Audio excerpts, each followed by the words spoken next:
A mineração de criptomoeda, que a gente sabe que é intensiva em energia. O Brasil tem uma das matrizes energéticas mais limpas do mundo. A gente tem espaço para expandir isso e a gente poderia, por exemplo, estar recebendo essas empresas. Na China, elas não vão continuar. A gente está vendo o governo dos Estados Unidos abrindo uma guerra contra o TikTok e contra todas as empresas de inteligência artificial, porque eles alegam que eles roubam dados, né, dos usuários.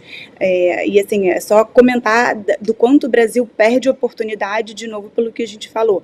Excesso de regulação, excesso de imposto, falta de incentivo para que essas empresas, então, venham para o Brasil, que poderia ser um paraíso para todas essas empresas de tecnologia. Carol, o mundo inteiro está tentando atrair ricos. O mundo inteiro está tentando atrair riqueza. O mundo inteiro está tentando diminuir a carga tributária como percentual do PIB. O mundo inteiro está tentando tornar a abertura, fechamento de empresas alguma coisa muito mais simples. O Brasil está indo na contramão dessas quatro vias, né, que eu mencionei a você. E isso, portanto, se acrescenta, por exemplo, a falta, eu não vou nem utilizar o termo planejamento estratégico, mas rumo em relação a algo em que nós temos um diferencial tão importante, como você falou, que é aquilo que nós poderíamos chamar de inteligência artificial sustentável, inteligência artificial verde. Aliás, eu tive recentemente numa conversa com o presidente global de uma das mais importantes empresas de consultoria do mundo, e ele estava voltando, é engraçado que ele estava voltando da Arábia Saudita, ele estava dizendo o seguinte, poxa, lá na Arábia Saudita eles estavam querendo fazer uma diversificação importante do portfólio deles para geração de energia sustentável, né, verde, voltada a, por exemplo, o tema da inteligência artificial. Né? Nós estamos pensando isso no Brasil, porque esse é um grande tema, é algo que realmente colocaria o Brasil no mapa, né, desse ecossistema de inteligência aumentada que está transformando o perfil do mundo.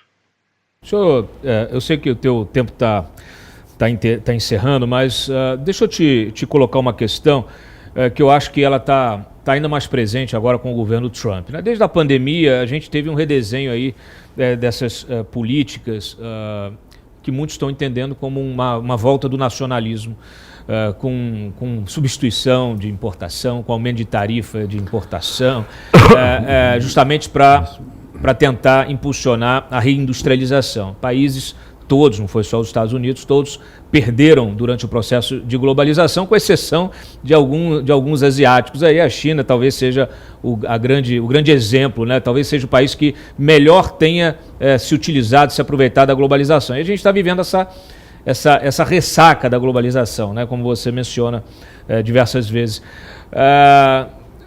A pandemia deixou muito claro, né, o quanto isso faz falta numa hora de emergência. Né? A gente aqui não tinha nem luva, não tinha seringa, não tinha nada, teve que bater na porta dos chineses, dos indianos, seja para vacina, para insumo de vacina, para ivermectina, para qualquer coisa, a gente teve que bater na porta lá. Então, isso nos coloca uma urgência, né, em termos de segurança até sanitária, né, de você ter uma indústria importante, farmacêutica importante, de médica importante, né, de equipamentos hospitalares, etc. e tal.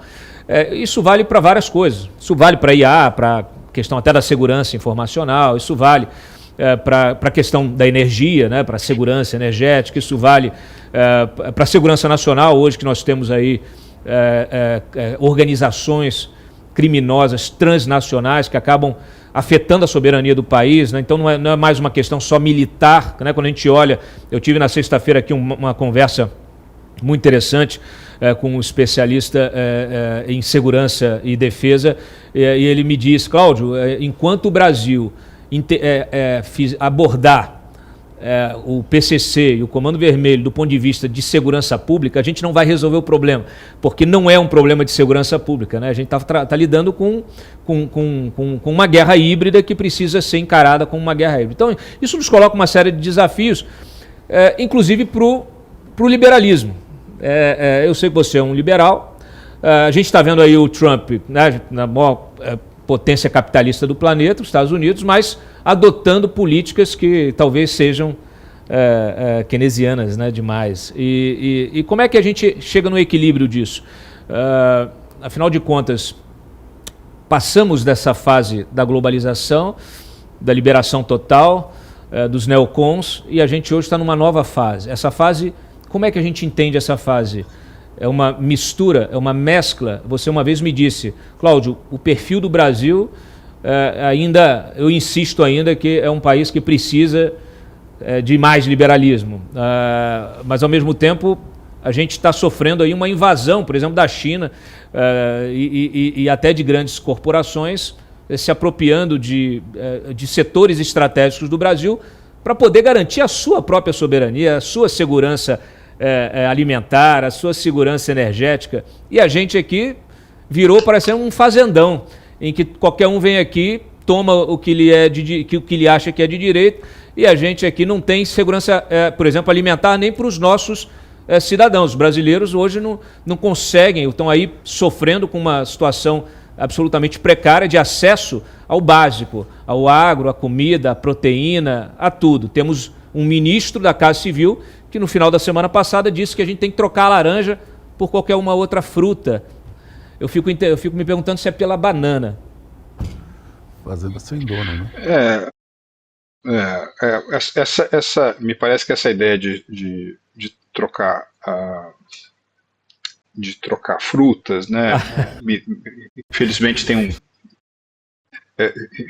um país europeu, né, que teve um último quarto de século do século XVIII muito atribulado, as coisas não terminaram muito bem, porque uma monarca sugeriu trocar uma coisa por outra. Eu acho que não é um paralelo que aqueles que estão no poder devem evitar. De qualquer maneira, Cláudio, eu entendo que se você pegar como se fosse uma escala de pH, né, num extremo o dirigismo econômico completo, né, a União Soviética, o monopólio do Estado sobre tudo.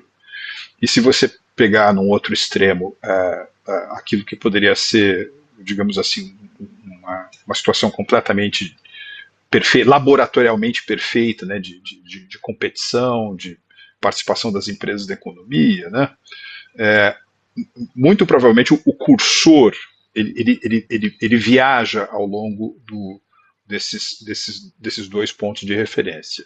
A minha impressão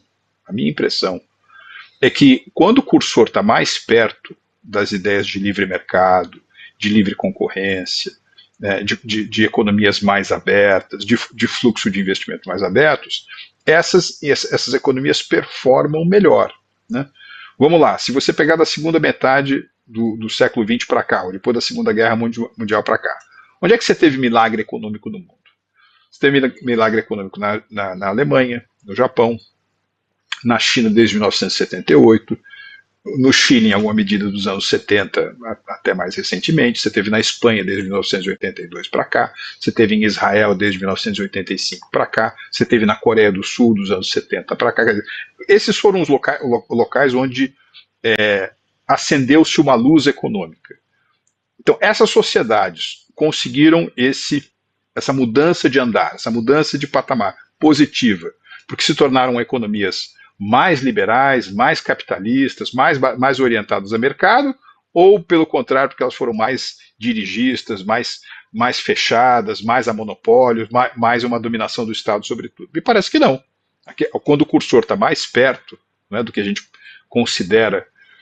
Aliás, sabe uma maneira maravilhosa, Cláudio, de você definir o que é Ocidente? Né? Ocidente é uma fórmula matemática na qual o Ocidente é igual à economia de mercado, que multiplica a democracia representativa, que multiplica Estado de Direito. Sabe? Essa é uma boa maneira de você definir o Ocidente. Porque até um país como a Austrália, né, que geograficamente não fica no Ocidente, pode ser considerado ocidental, ou mesmo o Japão. Né? Aliás, eu conheço muito a China. Eu vou à China há 23 anos e fui praticamente todos os anos à China. Né? A China começou a sua grande ascensão econômica quando deixou muito do dirigismo para trás. Né? Aliás, do ano da Revolução Maoísta, 1949 até 1978, apesar de ser uma sociedade de filosofia confucionista, apesar de todo o poder do Estado, tem muita gente que diz o seguinte, não, para você fazer um desenvolvimento tão rápido, você precisa de uma ditadura. Apesar de ser uma economia, sabe, de oxigênio democrático super rarefeito, entre 1949 e 1978, a economia da China não estava indo para lugar nenhum.